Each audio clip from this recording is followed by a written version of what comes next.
Hello everybody, Peter Munich, Millman School of Public Health, Columbia University. Today I'm going to be talking about Case and Deaton's Deaths of Despair narrative. This nomenclature came from a paper they originally wrote in 2015 and followed up with a report by Brookings called Mortality and Morbidity in the 21st Century. And in that report, you see a white male sort of walking alone down a dirt road with a bunch of flaccid American flags. And the story that they told was one of drug overdose, alcoholism, and suicide among non-Hispanic white males with less education. And, it was inferred that it was, because of automation and outsourcing and globalization. These were given the names Deaths of Despair. So it was a very compelling story, particularly because in between their first paper and this report, Donald Trump was elected president of the United States, Brexit happened in the UK, and so you have a nice tidy picture. You once had a factory worker, ostensibly male, who made big money in the factory and is now working in Walmart, selling stuff that's made in China rather than in the same factory. It's a very compelling story, and it was picked up broadly by the media, and it's a true story. In fact, American workers were displaced by automation and globalization. But does this have anything to do with the Case and Deaton's findings? Bloomberg said Deaths of Despair has entered the popular lexicon, meaning it becomes sort of like a household word. Let's cross-examine that in the next 15 minutes. Before we do that, there's one thing that everybody should know, and that is that life expectancy increases year after year across nations. At least it's supposed to. It's been described as perhaps the most linear and consistent trend ever observed in the social sciences. The second thing to talk about is how we think about and measure mortality. So, as we grow older, we're at greater risk for death. At different periods of time, we're at greater or lesser risk of death. During epidemics and war, increases. During times of peace, prosperity decreases. And then we have cohort effects, right? So we have different risk factors in, the baby boomer generation than in Gen Z. The awareness of risk factors like smoking, etc., is totally different. And so we have these three effects, age, period, and cohort, that we have to think about when we're talking about mortality data. Okay, so to start off, let's talk about the methodological problems in the Case and Deaton paper. One issue is that when we're talking about people with more or less education, we have to realize that the composition of high school dropouts and college students, college graduates, is changing over time.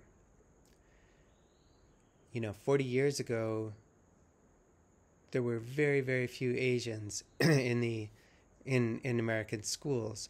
Today, Asians are disproportionately represented in high school graduates and college graduate populations. And Asians happen to have a much higher life expectancy than non-Asian populations. So the demographics of education matter when you're looking at something over time. But a much bigger problem sort of came up immediately, and this was pointed out by Andrew Gelman at Columbia University, and that's that Case and Deaton failed to age adjust their data within the age intervals that they looked at. They also didn't adjust for or disaggregate their data by gender or geography.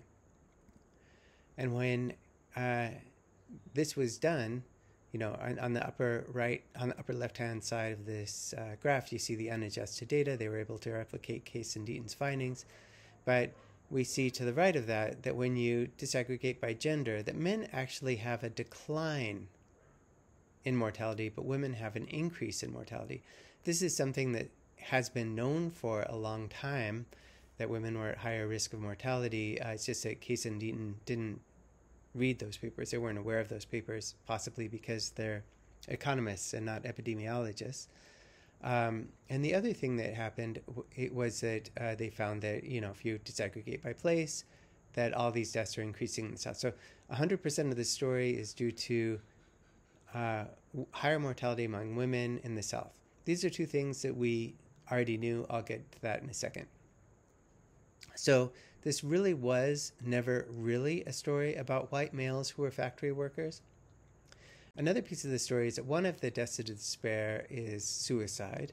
And suicide rates, if you look back in time far enough, haven't really changed. And it turns out that they're much lower for females, at least successful ones, than for males. So the suicide piece of the puzzle also falls apart. There are also, what I think are much more important conceptual problems with their study.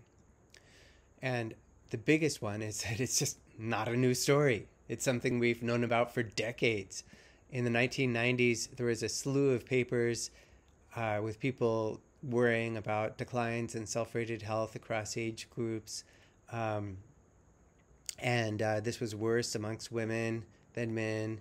In the 2000s, a very important paper, Chris Murray's 8 Americas, came out that showed that mortality differentials could be as high as 40 years of life expectancy between different groups and regions within the United States.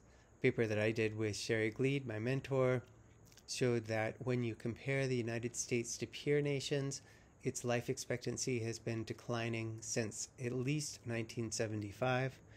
And these geographic changes have been known for a long time. Those were also first pointed out by Chris Murray, not first pointed out, but highlighted by Chris Murray. But, there were names that were previously given to these geographic trends in mortality, like the stroke belt in the South. And then when you look at over time, not just geography, you also see a troubling problem with their conceptual framework. And that is, of course, we have problems that come up, public health problems come up in the United States regularly. In the 1980s, it was HIV and AIDS amongst disproportionately gay males. That continued into the 1990s and exploded with a crack cocaine epidemic amongst the disproportionately affected African American males. And then finally, we have Case and Deaton's report that's like, well, oh wow, this is happening to whites. Oh no, something's wrong. Something's terrible. We should call the press. There's something really wrong here. This is really just a historical trend of public health crises that we see in the United States that impact different groups at different times.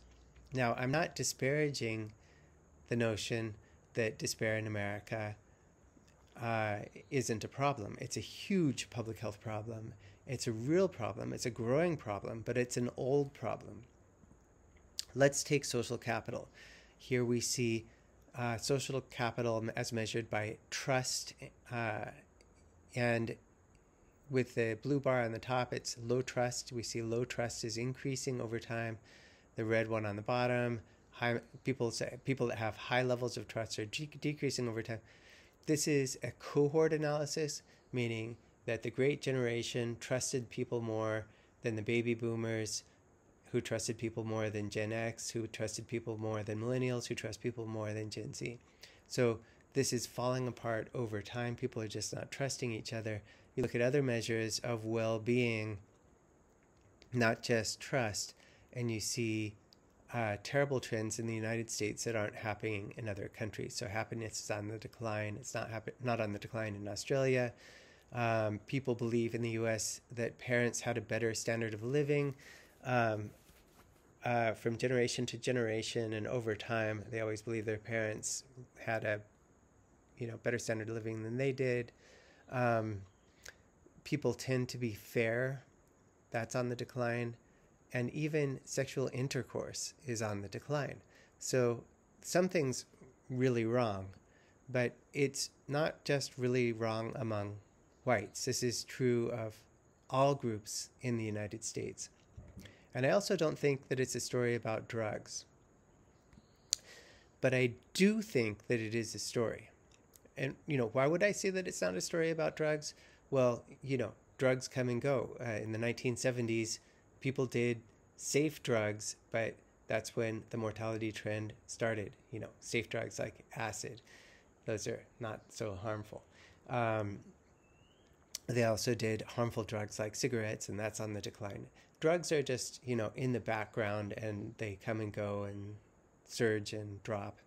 But there's got to be something that's consistently impacting public health in America that's making it worse than in other countries.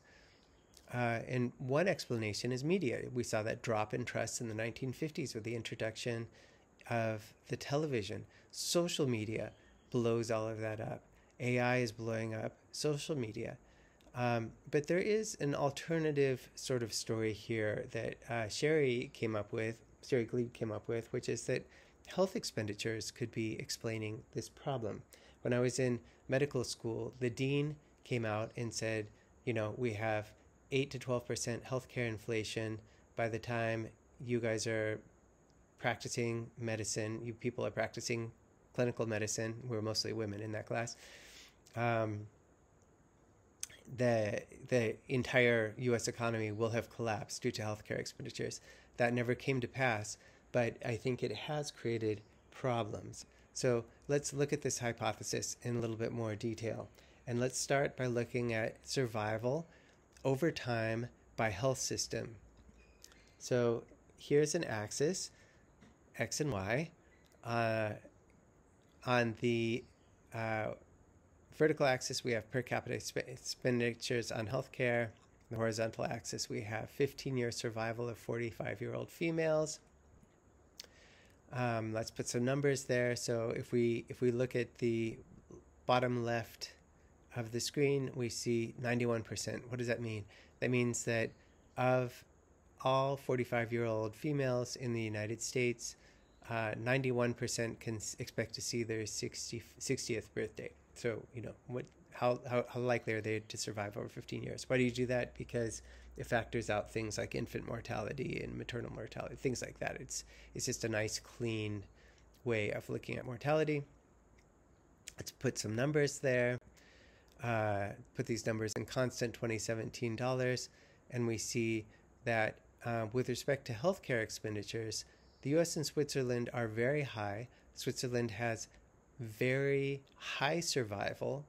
The United States has very low survival. So very few American women are going to make it to their 60th birthday relative to Swiss women, despite similar healthcare expenditures. Throw a whole bunch of other countries on there, where in 1975, you see the United States is lower survival and higher healthcare expenditures than other countries, but is not an outlier. It's in that pack. But by 1985, it is an outlier. The healthcare expenditures are way off the graph, and it's falling behind in terms of 15-year survival. And then by 1995, the United States is just gone. It's fallen behind all other peer nations, and in terms of survival, and it's completely off the graph in terms of healthcare system costs. So let's look at what this looks like between 1975 and 2005. When we drew this graph, we had to make the line in the middle crooked because the United States was such an outlier that it wouldn't fit in a nice vertically boxed graph. So we see over 1975, it's in the back of the pack, not doing so bad. 2005, it's doing really, really, really, really bad. And this should be taken with the caveat that in our analysis, we included immigrants. And immigrants are basically not part of this whole calculus. Immigrant life expectancy is much, much higher than it is for native-born Americans. If you take immigrants out of the mortality data, then all of a sudden it looks like life expectancy is declining year over year in the United States for a long time, and mortality is increasing, in other words, particularly amongst middle-aged Americans and older Americans. So what's causing a decline in life expectancy? Well, certainly the headlines are true. Fentanyl is causing more than 100,000 deaths a year. That's phenomenal. That's twice as many fatalities, 3 times as many fatalities as you see in terms of motor vehicle accidents. And where you see the ingredients for fentanyl imported into the United States, ironically from China, which was last colonized by the British, and the Americans were there too, because they refused to buy opium in the 1800s.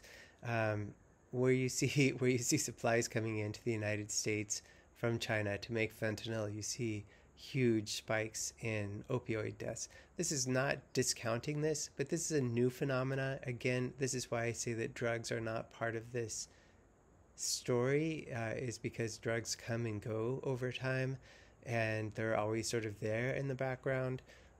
This is certainly responsible for part of the problem today, but was it responsible for much of the deaths in 1975?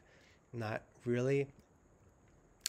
One of the things that is consistent over time, though, is that health system costs are crowding out other investments. And that's not just in the public sector. So it's not just that it's crowding out welfare investments that are unrelated to healthcare. It's also in the private sector. So Polsky and Grand, in their great New England Journal of Medicine article, showed that if you look at wages, real wages, before and after out-of-pocket healthcare expenditures, they're actually declining for the median American household after out-of-pocket healthcare expenditures are accounted for. So even though wages look like they're going up for Americans, they're actually declining because we have to spend money on healthcare out of pocket. Now, the final point to sort of make here is, going forward, what can we do to test this hypothesis? Well, we have a lot of favorable things that are happening now. So after the COVID pandemic, we have a change in market force dynamics. And that is that, there was a lot of stimulus, which meant that a lot of average Americans were getting large amounts of cash that they could then invest. And as a result, that, kind of reduced the income inequality gap.